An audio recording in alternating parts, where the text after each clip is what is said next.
एक बार एक बच्चे ने अपने पापा से पूछा, पापा मेरी लाइफ की क्या वैल्यू है। तभी पापा ने कहा, बेटा अगर तुम सच में अपनी लाइफ की वैल्यू समझना चाहते हो तो मैं तुम्हें एक पत्थर देता हूँ। इस पत्थर को लेकर मार्केट में चले जाना और अगर कोई इसका प्राइस पूछे तो कुछ मत कहना, बस अपनी 2 उंगली खड़ी कर देना। वो लड़का मार्केट गया। वो कुछ देर वहाँ ऐसे ही बैठा रहा, लेकिन कुछ देर बाद ही एक बूढ़ी औरत उसके पास आई और उस पत्थर का प्राइस पूछने लगी। उसने कुछ नहीं कहा और अपनी 2 उंगलियां खड़ी कर दी। तभी वो बूढ़ी औरत बोली, 200 रुपए, ठीक है, इस पत्थर को मैं तुमसे खरीद लूंगी। वो बच्चा एकदम शॉक्ड हो गया। वो तुरंत अपने पापा के पास गया और बोला, पापा मुझे मार्केट में एक बूढ़ी औरत मिली थी और इस पत्थर के 200 रुपए देने के लिए तैयार थी। पापा ने कहा, इस बार तुम इस पत्थर को म्यूजियम में लेकर जाना। वो लड़का म्यूजियम में गया और वहाँ पर एक आदमी की नजर उसके हाथ में रखे पत्थर पर पड़ी। तभी उसने इस पत्थर का प्राइस पूछा। वो बच्चा एकदम चुप रहा और उसने अपनी 2 उंगलियां खड़ी कर दी। तभी वो आदमी बोला, 20,000 रुपए, ठीक है, मैं तुम्हें इस पत्थर की 20,000 रुपए देने को तैयार हूँ। ये पत्थर तुम मुझे दे दो। वह लड़का फिर से चौंक गया और जाकर अपने पापा को पूरी बात बताया। तभी उसके पापा ने कहा, अब मैं तुम्हें आखिरी जगह भेजने जा रहा हूँ और अब तुम्हें जाना है कीमती पत्थरों की दुकान पर। वो लड़का जल्दी से कीमती पत्थरों की दुकान पर गया और उसने देखा कि एक बूढ़ा आदमी था जो काउंटर के पीछे खड़ा था।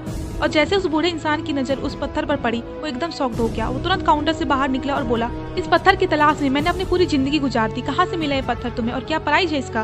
वो बच्चा तब भी चुप रहा और अपनी 2 उंगलियां खड़ी कर दी। तभी वो बूढ़ा आदमी बोला, कितने? 2 लाख रुपए, ठीक है, मैं इसके लिए तुम्हें 2 लाख रुपए देने को तैयार हूँ। प्लीज तुम ये पत्थर मुझे दे दो। उस लड़के को अपनी आंखों पर विश्वास नहीं हो रहा था। वो जल्दी से अपने पापा के पास पहुंचा और बोला, पापा वो बूढ़ा आदमी इसके 2 लाख रुपए देने को तैयार है। तभी उसके पापा ने कहा, बेटा क्या तुम अब समझे अपनी लाइफ की वैल्यू? आपकी लाइफ की वैल्यू इस बात पर डिपेंड करती है कि आप अपने आप को कहाँ रखते हैं। ये आपको डिसाइड करना है कि आपको 200 रुपए का पत्थर बनना है या फिर 2 लाख रुपए का।